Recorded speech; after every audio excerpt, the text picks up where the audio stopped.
میں نے زمین کے مشرقوں اور مغربوں میں پھر کر دیکھا مگر کسی باپ کے بیٹوں کو بنو ہاشم سے افضل نہ پایا۔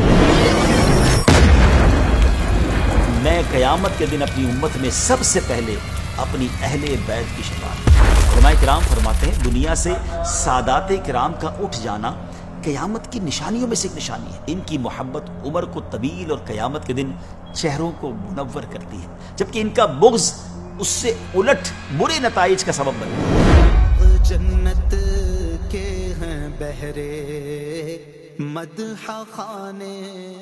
بسم اللہ الرحمن الرحیم، السلام علیکم ورحمۃ اللہ وبرکاتہ۔ ناظرین، ویب سیریز عظمت و شان اہل بیت کے آج کے ایپیسوڈ میں ایک بار پھر آپ کو خوش آمدید کہتے ہیں۔ ناظرین، ہمارے ایپیسوڈ کا ایک فارمیٹ ہے جو ہم نے آپ کو پہلے بھی بیان کیا کہ شروع میں ایک واقعہ سناتے ہیں، پھر اپنے ٹاپک کی طرف آتے ہیں اور آخر میں اہل بیت ہی کے خاندان کے کسی عظیم فرد کا کوئی کال سنتے ہیں۔ آج کا واقعہ کیا ہے؟ ناظرین، ایک راوی گزرے ہیں ابو حبیب رحمۃ اللہ تعالی۔ آپ فرماتے ہیں کہ میں نے پیارے آقا علیہ الصلوۃ والسلام کی خواب میں زیارت کی۔ میں نے دیکھا کہ آپ علیہ الصلوۃ والسلام مسجد میں تشریف فرما ہے جہاں ہر سال ہمارے شہر کے حاجی آتے ہیں۔ میں نے آپ علیہ الصلوۃ والسلام کی خدمت میں حاضر ہو کر سلام عرض کیا اور آپ کے سامنے بیٹھ گیا۔ آپ کے پاس ایک تھال دیکھا جس میں سیحانی کھجوریں تھیں۔ آپ علیہ الصلوۃ والسلام نے ان میں سے مجھے مٹھی بھر کھجوریں عنایت فرما دی۔ میں نے جب ان کو شمار کیا تو وہ 18 کھجوریں تھیں۔ میں نے اپنے خواب کی تعبیر یہ نکالی کہ ہر کھجور کے بدلے شاید میں ہر سال زندہ رہوں گا، اور وقت گزرتا گیا۔ اس خواب کے 20 دنوں کے بعد جب میں اپنی ایک زمین پر تھا جو کاشت کے لیے تیار کی جا رہی تھی، تو اس دوران میرے پاس ایک شخص نے آ کر خبر دی کہ حضرت سیدنا ابو الحسن امام علی رضا رضی اللہ تعالیٰ عنہ تشریف لائے۔ ناظرین، یہ امام علی رضا امام موسیٰ کاظم کے صاحبزادے ہیں، اور بتانے والے نے بتایا کہ آپ فلاں مسجد میں ٹھہرے ہوئے ہیں اور لوگ ہر طرف سے آپ سے ملنے آ رہے ہیں، برکتیں لینے آ رہے ہیں۔ یہ وہی مسجد تھی جو میں نے خواب میں دیکھی تھی کہ جہاں پیارے آقا علیہ الصلوۃ والسلام تشریف لائے تھے۔ ابو حبیب فرماتے کہ میں حضرت امام علی رضا کے دیدار کے لیے مسجد کی طرف چل پڑا۔ جب میں مسجد میں پہنچا تو اسی جگہ امام علی رضا کو بیٹھا دیکھا جہاں میں نے سرور کائنات علیہ الصلوۃ والسلام کو بیٹھے ہوئے دیکھا۔ آپ کے نیچے بھی ویسی ہی چٹائی تھی جیسی نبی پاک علیہ الصلوۃ والسلام کے قدموں تلے بچھی ہوئی تھی۔ آپ کے آگے مدینہ منورہ کے برتنوں میں سے ایک تھال رکھا ہوا تھا اور ویسی ہی کھجوریں تھیں۔ میں حیران ہوا اور میں نے سلام عرض کیا۔ آپ نے جواب دیا اور قریب بلا کر مجھے مٹھی بھر کھجوریں عطا فرما دی۔ کہتے میں نے جب وہ کھجوریں گنی تو وہ اتنی ہی تعداد میں تھی جتنی مجھے نبی پاک علیہ الصلوۃ والسلام نے عطا فرمائی تھی۔ یہ دیکھ کر میں نے امام سے عرض کی کہ حضور اور بھی عنایت فرما دیں، تو آپ رحمۃ اللہ تعالی نے فرمایا اگر جناب رسول اللہ صلی اللہ تعالی علیہ وسلم زیادہ دیتے تو میں بھی زیادہ کر دیتا۔ کیا بات ہے! یہ نگاہ کرامت تھی پیارے آقا علیہ الصلوۃ والسلام کے خانوادے سے تعلق رکھنے والے امام علی رضا رحمۃ اللہ تعالی کی۔ چاہیں تو اشاروں سے اپنے کایا ہی پلٹ دیں دنیا کی، یہ شان ہے ان کے غلاموں کی، تو سرکار کا عالم کیا ہوگا۔ اب آتے ہیں آج کے ٹاپک کی طرف۔ ناظرین، آج ہم سنیں گے ہمارے پیارے آقا علیہ الصلوۃ والسلام کے اہل بیت کی خصوصیات۔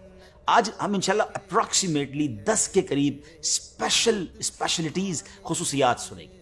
اہل بیت کرام کی پہلی خصوصیت تو یہ ہے کہ ان پر صدقہ و زکوٰۃ لینا حرام ہے۔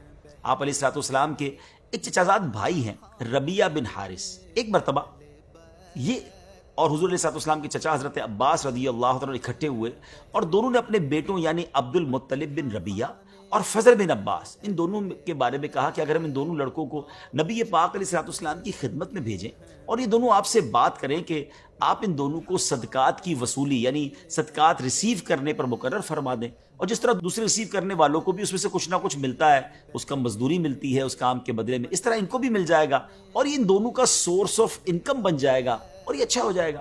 یہ دونوں حضرات ابھی اسی مشورے میں مشغول تھے کہ مولا علی شیر خدا کرم اللہ تعالی وجہ الکریم تشریف لائے اور وہ بھی پاس کھڑے ہو گئے۔ جب انہوں نے مولا علی کے سامنے یہ بات کا ذکر کیا تو انہوں نے فرمایا کہ آپ دونوں ایسا نہ کریں، نبی پاک علیہ الصلوۃ والسلام اس کام کے لیے ان ہستیوں کو اجازت نہیں دیں گے۔ بہرحال انہوں نے کہا کہ ہم نبی پاک سے ڈسکس کرنا چاہتے ہیں، تو مولا علی نے فرمایا کہ ٹھیک ہے، آپ ان دونوں کو بھیج دیں۔ سو حضرت عبد المطلب بن ربیعہ اور حضرت فضل بن عباس رضی اللہ تعالیٰ عنہما یہ دونوں وہاں سے چلے آئے۔ اب ظہر کی نماز کا وقت تھا، پیارے آقا علیہ الصلوۃ والسلام نے ظہر ادا فرمائی تو یہ دونوں صحابہ آپ سے پہلے آپ کے حجرے کے قریب پہنچ گئے۔ تب یہ پاک تشریف لائے تو اپنائیت کے طور پر ان دونوں کے کان پکڑے اور پھر فرمایا کہ تم دونوں کے دل میں جو کچھ ہے نکالو، یعنی اس بات کا اظہار کرو جو بات کرنے آئے ہو۔ پھر حجرے میں داخل ہوئے، یہ دونوں یعنی ابن ربیعہ اور فضل بن عباس بھی داخل ہوئے۔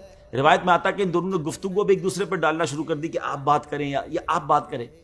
بہرحال اب کسی ایک نے گفتگو شروع کرتے ہوئے نبی پاک کی بارگاہ میں عرض کی کہ اے اللہ کے رسول صلی اللہ علیہ وسلم، آپ سب لوگوں سے بڑھ کر احسان کرنے والے اور سب لوگوں سے زیادہ صلہ رحمی کرنے والے ہیں۔ عرض یہ کہ ہم دونوں نکاح کی عمر کو پہنچ گئے ہیں اور اس لیے حاضر ہوئے ہیں کہ آپ ہمیں بھی صدقات میں سے کچھ صدقات کی وصولی کے لیے مقرر فرما دیں، ہم جا کر صدقات جمع کریں گے، آپ کو لا کر دیں گے، جس طرح جو لا کر دیتے انہیں مزدوری وغیرہ ملتی ہمیں بھی مل جائے گی۔ ناظرین، اب معاملہ یہ تھا کہ اس دور میں کامنلی یعنی عامل جو زکوٰۃ ہوتے تھے نا، زکوٰۃ جمع کرنے والے، ان کو جو اجرت دی جاتی تھی وہ زکوٰۃ ہی میں سے دی جاتی تھی، اور یہ دونوں حضرات اہل بیت میں سے ہیں۔ اب یہ دونوں آپ علیہ الصلوۃ والسلام سے ایک ایسی جاب مانگ رہے تھے کہ اس کی اجرت زکوٰۃ میں سے دی جائے، تو نبی پاک علیہ الصلوۃ والسلام یہ بات سن کر خاصی دیر تک خاموش رہے۔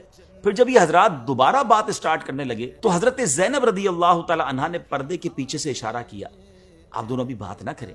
کچھ دیر کے بعد نبی پاک علیہ الصلوۃ والسلام نے فرمایا کہ آل محمد کے لیے صدقہ روا نہیں، یہ تو لوگوں کے مال کا میل کچیل ہے۔ اس کے بعد نبی پاک علیہ الصلوۃ والسلام نے حضرت محمیہ رضی اللہ تعالیٰ عنہ کو بلایا۔ حضرت محمیہ خمس یعنی غنیمت کے 5ویں حصے پر مامور تھے، آپ نے انہیں بلایا اور ساتھ حضرت نوفل بن حارث رضی اللہ تعالیٰ عنہ کو بھی بلایا۔ جب یہ دونوں نبی پاک کی بارگاہ میں آ گئے تو حضرت محمیہ رضی اللہ تعالیٰ عنہ سے کہا کہ فضل بن عباس سے اپنی بیٹی کا نکاح کر دو، اور نوفل بن حارث رضی اللہ تعالیٰ عنہ سے کہا کہ تم ابن ربیعہ سے اپنی بیٹی کا نکاح کر دو۔ پھر آپ علیہ الصلوۃ والسلام نے حضرت محمیہ رضی اللہ تعالیٰ عنہ سے فرمایا خمس میں سے ان دونوں کو اتنا اتنا حق کے مہر ادا کر دو۔ کیا شان ہے میرے آقا کی کہ مسئلہ بھی حل فرما دیا اور تربیت بھی فرما دی۔ اس قسم کی اور بھی بہت سی روایت ہیں جو ہمیں بتاتی ہیں کہ اہل بیت کرام ہاشمیوں کے لیے صدقات واجبہ اور زکوٰۃ حرام ہے۔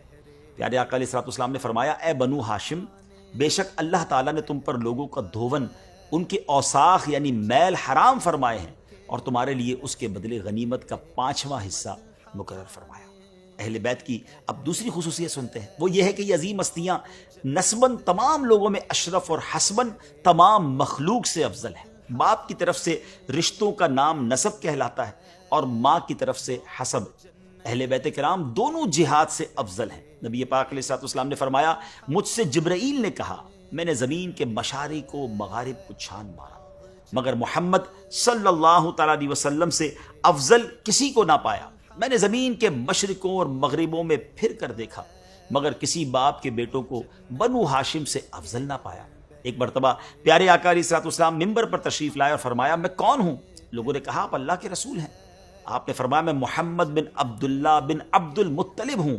اللہ تبارک و تعالیٰ نے مخلوق کو تخلیق فرمایا تو مجھے بہترین مخلوق میں پیدا فرمایا، پھر اس کے 2 گروہ بنائے تو میرے لیے بہترین گروہ مقرر کیا، پھر اللہ تبارک و تعالیٰ نے قبیلے بنائے تو میرے لیے بہترین قبیلہ مقرر فرمایا، پھر اس قبیلے کے گھر بنائے تو مجھے بہترین گھر میں پیدا کیا، اور فرمایا میں قیامت کے دن اپنی امت میں سب سے پہلے اپنی اہل بیت کی شفاعت کروں۔ اللہ اکبر، کیا شان ہے اہل بیت کی۔ اب آئیے تیسری اسپیشلٹی، تیسری خصوصیت یہ ہے اہل بیت کی کہ قیامت کے دن تمام حسب اور نسب منقطع یعنی ختم ہو جائیں گے، مگر آپ علیہ الصلوۃ والسلام کا حسب اور نسب منقطع نہیں ہوگا۔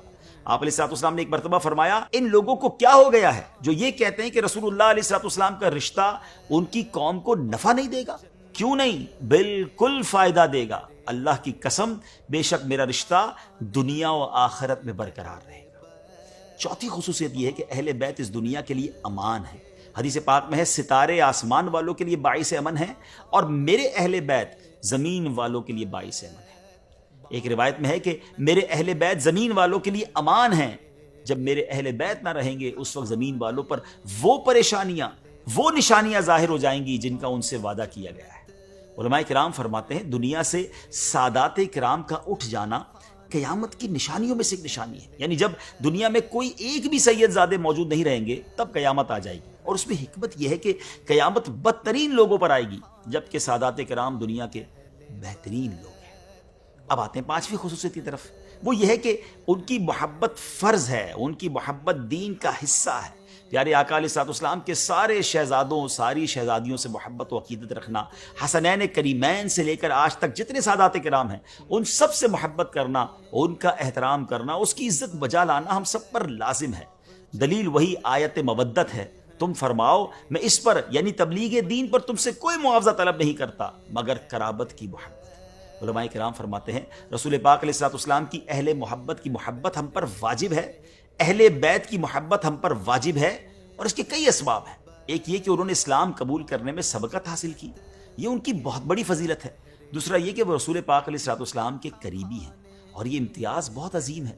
تیسرا یہ کہ خود نبی کریم علیہ الصلوۃ والسلام نے ان کی محبت اور تعظیم پر امت کو ابھارا ہے۔ اور چوتھا یہ کہ ان سے محبت در حقیقت رسول پاک علیہ الصلوۃ والسلام سے محبت ہے۔ ناظرین، اب آتے ہیں چھٹی خصوصیت کی طرف، وہ یہ ہے کہ ان کی محبت عزت میں اضافے کا سبب بنتی ہے۔ حضرت بشر حافی رحمۃ اللہ تعالی کو خواب میں پیارے آقا علیہ الصلوۃ والسلام کی زیارت ہوئی۔ آپ علیہ الصلوۃ والسلام نے فرمایا، اے بشر، کیا تم جانتے ہو کہ اللہ پاک نے تمہیں تمہارے زمانے کے اولیاء سے زیادہ بلند مرتبہ کیوں عطا فرمایا؟ آپ رحمۃ اللہ تعالیٰ نے عرض کی، یا رسول اللہ صلی اللہ تعالیٰ علیہ وسلم، میں نہیں جانتا۔ تو آپ علیہ الصلوۃ والسلام نے ارشاد فرمایا، اس لیے کہ تم میری سنت کی پیروی کرتے ہو، نیک لوگوں کی خدمت کرتے ہو، اپنے مسلمان بھائیوں کی خیر خواہی یعنی انہیں نصیحت کرتے ہو، اور سب سے بڑھ کر اہم بات، میرے صحابہ کرام اور میرے اہل بیت اطہار رضی اللہ تعالیٰ عنہم سے محبت کرتے ہو۔ یہی وہ سبب ہے جس نے تمہیں نیک لوگوں کی منازل تک پہنچا دیا ہے۔ ناظرین کرام، اہل بیت کرام کی ساتویں خصوصیت وہ یہ ہے کہ وہ سب سے پہلے جنت میں داخل ہوں گے۔ مولا علی شیر خدا کرم اللہ تعالیٰ وجہ الکریم نے ایک مرتبہ پیارے آقا علیہ الصلوۃ والسلام سے شکایت کی کہ لوگ مجھ سے حسد کرتے ہیں، تو آپ نے مولا علی سے فرمایا، اے علی، کیا تو اس پر خوش نہیں کہ جنت میں سب سے پہلے 4 افراد، میں، آپ اور حسن و حسین داخل ہوں گے، جبکہ ہماری ازواج ہمارے دائیں بائیں اور ہماری اولاد ہماری ازواج کے پیچھے ہوگی۔ اللہ اکبر، کیسا خوبصورت کاروان ہوگا۔ اللہ اہل بیت کے صدقے ہمیں بھی ان کے پیچھے پیچھے جنت میں داخلہ نصیب فرمائے۔ 8ویں خصوصیت یہ ہے کہ اہل بیت آپ علیہ الصلوۃ والسلام کی صاحبزادی سیدہ فاطمہ رضی اللہ تعالیٰ کی اولاد ہونے کے باوجود نبی پاک علیہ الصلوۃ والسلام کے بیٹے شمار ہوتے ہیں۔ پیارے آقا علیہ الصلوۃ والسلام نے فرمایا، اللہ تبارک و تعالیٰ نے ہر نبی کی ذریت اس کی صلب سے جاری فرمائی، اور میری ذریت علی کی صلب سے چلے گی۔ سبحان اللہ، کیا بات ہے مولا علی کی۔ اور نبی خصوصیت یہ ہے کہ جو شخص ان سے اچھا سلوک کرے گا، آپ علیہ الصلوۃ والسلام قیامت کے دن اسے اس کا بدلہ دیں گے۔ آپ علیہ الصلوۃ والسلام کا فرمان ہے، جو شخص میرے وسیلے کا طالب ہے اور اس کی خواہش ہے کہ قیامت کے دن میری شفاعت کے حصول کے لیے مجھ سے اچھا سلوک کرے، تو وہ میرے اہل بیت سے صلہ رحمی کرے اور انہیں خوش کرے۔ 10ویں خصوصیت یہ ہے کہ ان کی محبت عمر کو طویل اور قیامت کے دن چہروں کو منور کرتی ہے، جبکہ ان کا بغض اس سے الٹ برے نتائج کا سبب بنتا ہے۔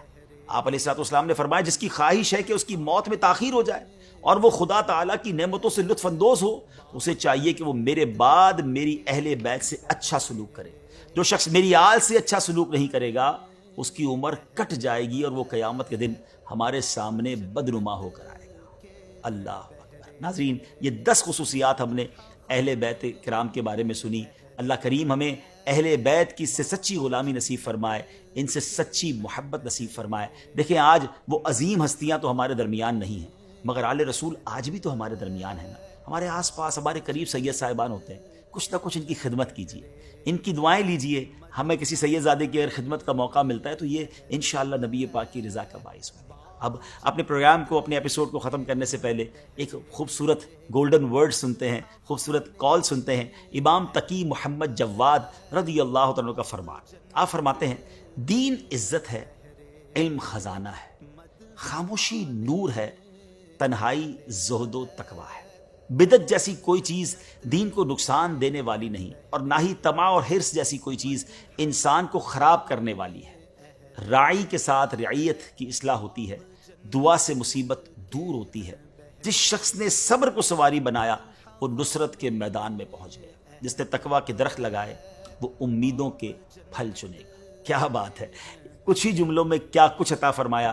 اللہ مجھے اور آپ کو اس سے پھول چن کر اپنے دل کے گلدستے میں سجانے کی توفیق عطا فرمائے، اور اللہ کرے کہ ہم بھی اہل بیت کے نقش قدم پر زندگی گزاریں۔ اپنی دعاؤں میں یاد رکھیے گا، اگلے ایپیسوڈ میں پھر ملاقات ہوگی۔ صلو علی الحبیب صلی اللہ تعالی علی محمد صلی اللہ علیہ وسلم۔